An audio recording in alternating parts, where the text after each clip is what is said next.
आज हम पढ़ेंगे कार्सिनोसिनम का क्लिनिकल इस्तेमाल, यानी क्लिनिकल एप्लीकेशन इसकी क्या है। तो इसकी हमने वो सिचुएशंस देखनी है जो हाई वैल्यू रखती हैं, कि जहाँ जब वो सिचुएशन हमारे सामने हो तो हम किसी को स्टिकनिन दे सकें, किसी को हम कार्सिनोसिन दे सकें। सबसे पहले ये है कि गुड गर्ल सिंड्रोम, यानी कि लड़कियां जिस तरह हमने पढ़ा ना गुड बॉय सिंड्रोम, इस तरह गुड गर्ल सिंड्रोम यानी बहुत अच्छी लड़की। अच्छा, और बहुत अच्छी है तो इसलिए अच्छी है ना कि उसने अपनी पर्सनैलिटी जो है ना उसको उसने ख़त्म कर दिया है। वो एक माहौल और सांचे के अंदर वो ढल चुकी है, तो इसलिए वो फर्मा बरदार है तो गुड गर्ल है। या बुरा उसी को समझ आता है ना जो कहना नहीं मानता। अच्छा, अब उसके अंदर क्या हो चुका है, इस गुडनेस के फार्मूले को पूरा करते हैं, स्टैंडर्ड को पूरा करते करते अब उसके अंदर पीसीओ, पॉलीसिस्टिक ओवेरियन सिंड्रोम बन चुका है। हाइपोथायराइड, ये थायराइड उसका स्लो वर्क कर रहा है, थायराइड ग्लैंड, इसकी वजह से वो सुस्त होना शुरू हो गए। माइग्रेन पेन शुरू हो गया, एंग्जाइटी है। तो जब इसकी हिस्ट्री देखेंगे तो पता चलेगा कि इसकी हिस्ट्री जो है ना वो स्ट्रिक्ट किस्म की परवरिश हुई है इसकी, जिसके नतीजे में वो गुड गर्ल बनी है, लेकिन उसके साथ साथ इस तरह के कंप्लेंट्स अंदर डेवलप हो गई हैं। दूसरे नंबर पे आते हैं बर्न आउट प्रोफेशनल, यानी ऐसे पेशे जिसमें वो अपना बर्न आउट कर देते हैं, यानी अपनी सारी एनर्जियों को, तवानाइयों को बर्न कर देते हैं अपने उस पेशे से मीटअप करने के लिए, कि हम इसको पूरा उतर जाएं किसी तरीके से। अब आपने पढ़ा होगा, सुना होगा कि डॉक्टर जो होते हैं इनको बार टाइम नॉन स्टॉप 36-36 घंटे भी बगैर सोए भी ड्यूटी करनी पड़ जाती है। यानी जब तक और उसकी जगह पे डॉक्टर आता नहीं है किसी वजह से, एक ही वो डॉक्टर मौजूद है और पूरी वार्ड की जो मरीज़ों की ज़िंदगियां समझो कि उसके सर पे हैं। तो अब उसके लिए उसको लगातार जो ड्यूटी देनी पड़ती है वो ज़ाहिर पूरी खैर खाई के साथ देनी पड़ती है। तो इस तरीके से वो बर्न आउट हो जाते हैं, उनकी डॉक्टर जो है उनकी बर्न आउट हो जाते हैं। टीचर्स टीचर्स का भी यह हाल होता है कि वो सिर्फ पढ़ाते ही नहीं है, बल्कि वो स्टूडेंट्स उनकी एनर्जी में सबसे चूसते ही रहते हैं। आजकल के दौर में तो व्हाट्सएप के ज़रिए, मतलब मीडिया के ज़रिए भी सवालात पूछते रहते हैं। और हमने हाँ, यानी वो सारा, कभी वो पढ़ा रहे हैं, कभी वो टेस्ट तैयार कर रहे हैं, कभी वो टेस्ट ले रहे हैं, उनको भी चेकअप कर रहे हैं। फिर उसके बाद या यूनिवर्सिटी लेवल तक तो हम अक्सर स्टूडेंट से ये सुनते हैं कि वो कहते हैं हमने आधी रात को भी अगर ईमेल करके या व्हाट्सएप के ज़रिए सवाल पूछा ना तो उसने उस वक्त भी जवाब दिया है। यानी उनको ये होता है कि मेरा स्टूडेंट है ना पीछे ना रह जाए कहीं। तो उस चीज़ के चक्कर में वो अपनी सलाहियतों को, हर चीज़ को वो बर्न आउट करते हैं। इसी तरीके से केयर टेकर्स जो होते हैं, यानी जो मुख्तलिफ अदारों में जिस तरह ओल्ड हाउसेज के अंदर या नर्सिंग का शोबा हो गया, या घर के अंदर किसी का कोई मरीज़ इस तरह का है कि जिसको मसलसल निगहदाश्त की ज़रूरत है, और जिस बंदे की उसके ऊपर ड्यूटी लगी हुई है, वो औरत की या बंदे और मर्द है या कोई भी है, यानी वो अपनी हर चीज़, आराम, नींद, हर चीज़ को कुर्बान करके उसकी केयर टेकिंग कर रहा है। तो इस तरीके से यानी कि वो लोग जो उस स्टैंडर्ड को पूरा करने के लिए अपना आप बर्न करते रहते हैं, तो ऐसे प्रोफेशनल जो लोग हैं, तो अच्छा, अब इनके अंदर आपका क्या होगा, जिस तरह हमने पहले भी पढ़ा था, फंक्शनिंग एक्सटर्नली, कोलैप्सिंग इंटरनली। बाहर से काम कर रहे हैं, आपको नज़र आ रहा है कि काम हो रहा है, लेकिन अंदर से ये कोलैप्स होते जा रहे हैं, अंदर से ख़त्म हो रहे हैं।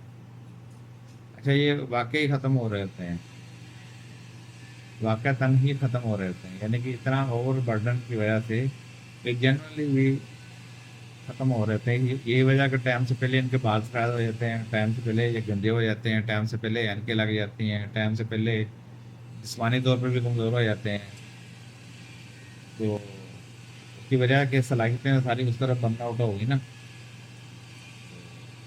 समझे कि किस्म का कुर्बानी के दर्जे पे काम करना होता है इसमें। अब देखें ना,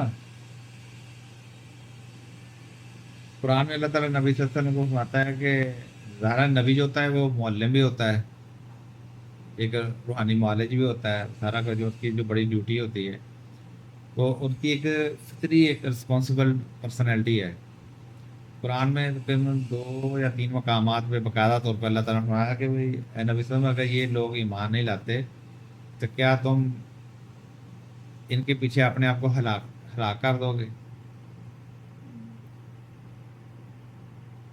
इल्लम युमिनु बिहादिल हदीस आसफा, यानी अफसोस के साथ कि अगर ये लोग इसके ऊपर ईमान नहीं लाते तो क्या तुम अपने आप को इस दुख में, इस अफसोस में अपने आप को हलाक कर दोगे। ठीक है। इससे एक दो मकामात और पे भी आता है, यानी कि अल्लाह ताला ने मना किया कि बर्न आउट ना करो, लेकिन उसकी जो अपने मनसब के एतबार से जो रिस्पॉन्सिबिलिटी है वो उसको मीट अप के लिए कि मैं इस स्टैंडर्ड तक पहुंच जाऊं, तो वो अपने आप को बर्न आउट करता है। ये आम हालात में भी क्या होता है, फिर फसाद सली दी जाती है ना उसको, कोई बंदा उसको समझाता है तो तब वो बंदा अपने आप को थोड़ा बहुत कंट्रोल करता है। लेकिन उस पेशे की डिमांड ये होती है, फर्ज अगर माँ ही है, एक माँ है, माँ उसके बच्चे हैं, तो वो बैसियत माँ जो है वो उसका जज्बा ये होता है कि मेरा बच्चा जो आधी रात को भी अगर उठे तो मैं उसको दूध पिलाऊँ, उसका बिस्तर जब चेंज दस गिला तो चेंज करूँ। बर्नआउट तो वो भी कर रही है ना। तो इस तरीके से एक बंदा जो है ना वो, अच्छा वो तो उस वक्त तक कह लें कि जब तक वो उसके बच्चे छोटे हैं या सारा कुछ, लेकिन अगर फर्ज करें एक बंदे के अंदर 24 घंटे के लिए और हर वक्त यही सॉफ्टवेयर मौजूद हो, यही मेंटालिटी, यही कॉन्स्टिट्यूशन मौजूद हो, तो फिर क्या वो करेगा? उसको तो आप रोक ही नहीं ना सकते बर्नआउट होने से, तो वो खपाता रहता है अपने आप को। तो ऐसे लोग फिर क्या आता है, फंक्शनिंग एक्सटर्नली, कोलैप्सिंग इंटरनली। बाहर से काम करते नजर आते हैं लेकिन अंदरूनी तौर पर ये ख़त्म होते जाते हैं। अब तीसरा इसमें पॉइंट आता है हमारे सामने, क्रोनिक एलर्जिक चिल्ड्रन, यानी कि ऐसे बच्चे जिनको क्रोनिक तौर पर एलर्जी टाइप अलामात पाई जाती हैं। ख़ास तौर पर वो बच्चे जो आर्टिस्टिक हैं, ओबीडियंट हैं, बड़े फर्माबरदार किस्म के, सेंसिटिव हैं, इंसोमिया है यानी नींद नहीं आती है उनको, और रिकरेंट टॉन्सिलाइटिस है, बार बार उसके टॉन्सिल बन रहे हैं। तो ऐसे एलर्जिक चिल्ड्रन जो हैं उनका भी मजाज इसी में आता है। तो ये हमारे सामने हाई वैल्यू प्रेस्क्राइबिंग सिचुएशन है, यानी कि ये सिचुएशन है जिसमें हम ये इंटरकरेंट तौर पर दे सकते हैं। इसी तरीके से चौथे नंबर पे आता है कैंसर कॉन्स्टिट्यूशन, यानी अगर किसी की फैमिली के अंदर जो है वो कैंसर का हिस्ट्री पाई जाती है, यानी ऐसा नहीं है कि हमने ये देखना कि भाई अच्छा कैंसर हो गया इसको तो ये दे दो, ऐसा नहीं। यानी हमें नज़र आता है कि इसके बैकग्राउंड पे कैंसर के असरात मौजूद हैं। तो लिहाजा अगर स्ट्रॉन्ग फैमिली कैंसर हिस्ट्री पाई जाए या मल्टीपल स्प्रेशन पाई जाएँ या उसको कई तरह की बीमारियां थी जिनको एलोपैथिक दवाइयाँ दे दे के स्प्रेस किया गया है, या इमोशनल कोलैप्स पिक्चर पाया जाए कि उसके अंदर इमोशनली काफ़ी कोलैप्स किया गया है इसको, तो ऐसी सूरत में इस सिचुएशन का भी कार्सिनोसिस से फ़ायदा उठाया जा सकता है।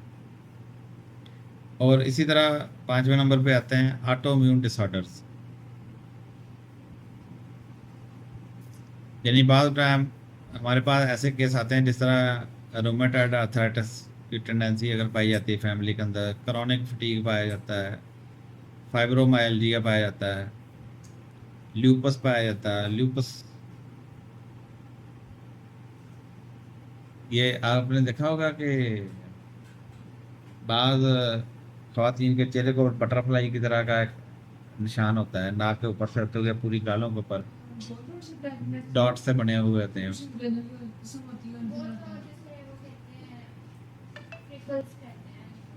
फ्रैकल्स होते हैं ना, लेकिन वो कहता है बटरफ्लाई की तरह बने हुए थे नाक से होते हुए। ये भी लूपस की अलामात में से एक अलामत है। यानी असल में ये ऑटोइम्यून डिसऑर्डर है ये भी। तो आमतौर पर ये भी उन बीमारियों में से जो ठीक नहीं होते। तो ये कैंसर की समझिए कि सिम्टम में से भी सिम्टम इसको समझा जाता है, क्योंकि ऑटोइम्यून है ना ये। तो लिहाजा अगर पर्सनैलिटी किसी की साथ है, नहीं इन बीमारियों के साथ साथ, जैसा ल्यूपस है, रोमेटॉइड आर्थराइटिस है, क्रोनिक फटीग है, फाइब्रोमाइल्जिया है, इसके साथ अगर बाकी भी उसकी पर्सनैलिटी मैच हो जाए तो कार्सिनोसिस उसको फ़ायदा दे सकती है।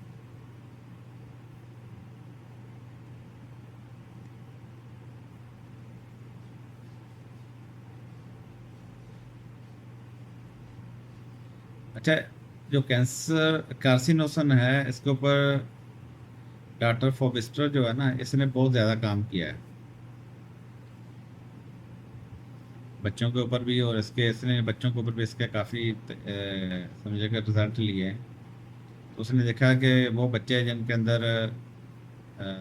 रिकरेंट इन्फेक्शन पाई जाती हैं, बार बार इन्फेक्शन होती है, नींद नहीं आती, डेवलपमेंटल सेंसिटिविटी है, और इमोशनल सप्रेशन पैटर्न पाए जाते हैं, तो उसने कार्सिनोसिन से ऐसे बच्चों के ऊपर बहुत अच्छे रिजल्ट लिए हैं।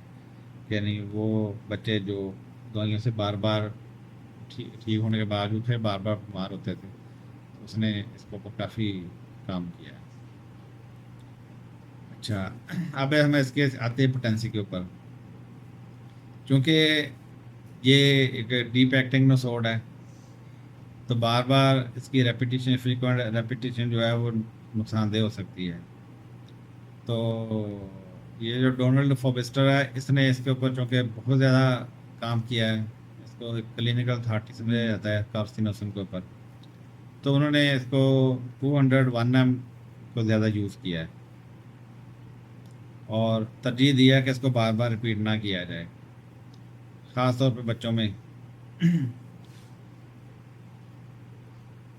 बच्चों में तो इसने देखा कि जब कॉन्स्टिट्यूशनल रिस्पांस हमें नज़र आया ना, कि वही बैकग्राउंड का पूरा एक मिजाज, जिस तरह गुड बॉय गुड गर्ल, ये वो, उसको ऊपर उसने इसका काफ़ी रिजल्ट देखा।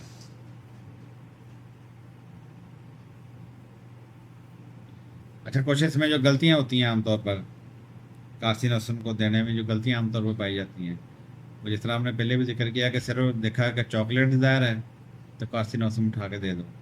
तो ये इसका मतलब हमने इसको बहुत सादा समझा है। यानी कि इतनी सादा नहीं है कि सिर्फ चॉकलेट डिज़ायर देखो और कार्सिनोसिन दो। हाँ, उसमें पाई जाती है, लेकिन बाकी चीज़ें भी हमें नज़र आनी चाहिए। या हर कैंसर पेशेंट को हमने कार्सिनोसिन प्रेस्क्राइब कर दी, ये भी गलत तरीकाकार है, ऐसा नहीं है।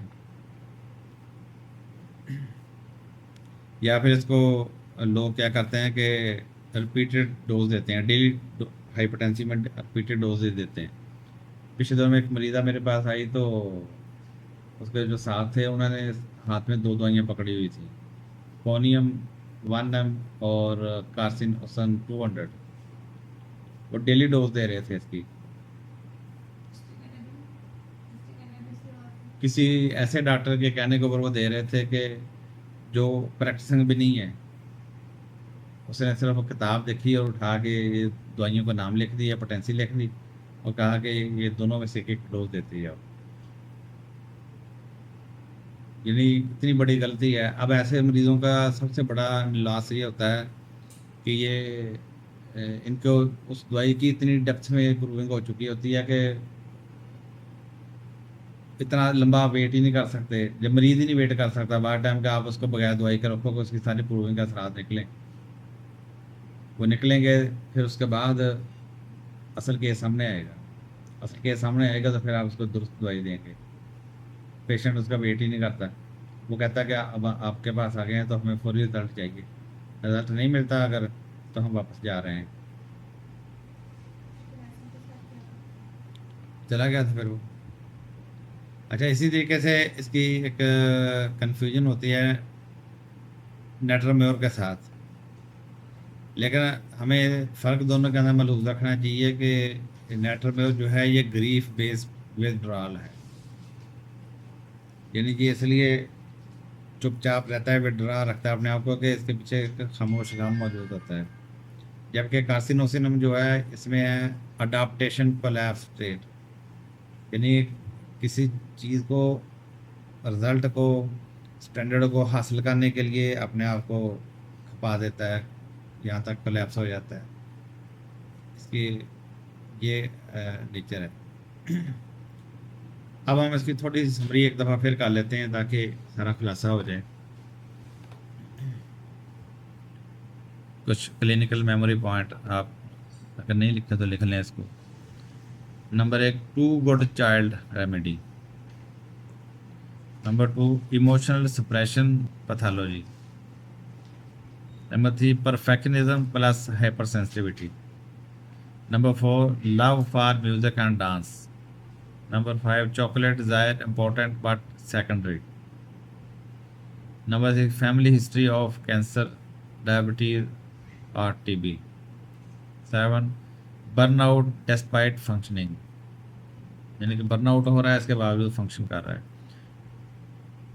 Number 8, deep endocrine and immune dysregulation. Number 9, artistic refined civilized suffering.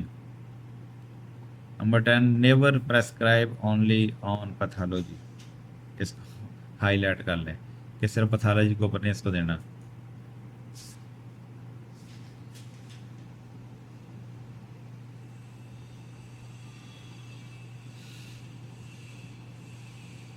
अब हम आते हैं फाइनल क्लिनिकल अंडरस्टैंडिंग की तरफ, कि जिससे हमें पता चल जाए कि कब कार्सिनोसिन देनी है। कार्सिनोसिनम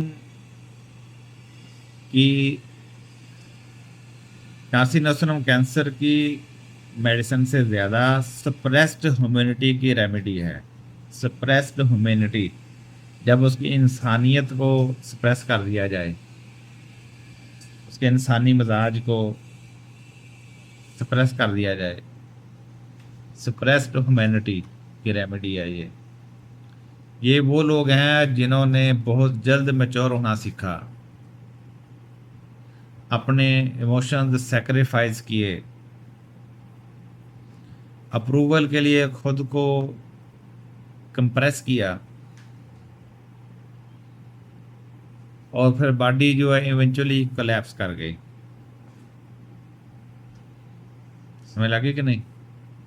यानी इन्होंने अपनी ह्यूमैनिटी को सप्रेस किया, जिसके नतीजे में बहुत जल्द मैच्योर हुए, अपने इमोशंस को सेक्रीफाइस किया, अप्रूवल के लिए कंप्रेस किया, और नतीजा ये हुआ कि उसके बॉडी जो है वो बतदरीज कोलैप्स कर गई। ये रेमेडी तब काम करती है जब फिजिशियन सिम्टम्स नहीं बल्कि दी लाइफ लॉन्ग अडाप्टेशन पैटर्न देख ले। लाइफ लॉन्ग अडाप्टेशन पैटर्न, यानी अडाप्टेशन पैटर्न जो है ना, जो उसने अख्तियार किया था, जब वो देखेंगे तो फिर इसकी दवाई तजवीज़ होगी। ठीक है जी, ये थी हमारी कार्सिनोसिनम। मेरे ख्याल में समझ आ गई होगी। ये पढ़ने वाली थी, बहुत बड़ी दवाई थी, और फ्यूचर की दवाई है। आजकल के जो मसाइल पैदा हो रहे हैं उसकी दवाई है। ठीक है ना, इसको पढ़ना ज़रूरी भी था।